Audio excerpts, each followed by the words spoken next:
ప్రార్థన లేమి, ఆహార లేమి కాదంట మనుషులకున్నది, వస్త్రాల కొరత కాదంట మనుషులు కలిగి ఉన్నది.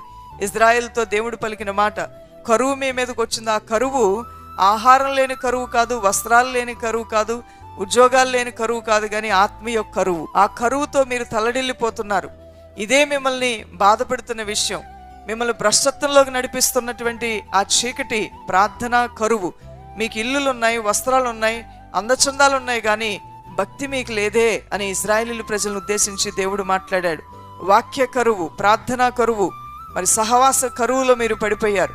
మీలో నిరాసక్తత, నిర్జీవత అధికమైపోయినది అని దేవాతి దేవుడు ఎన్నో మార్లు ఆయనను పంపించాడంట, ప్రవక్తల్ని. ఆయా సమయాల్లో తన సేవకులను పంపించి తన ప్రజలను గద్దించి సరిచేయాలని చూశాడంట.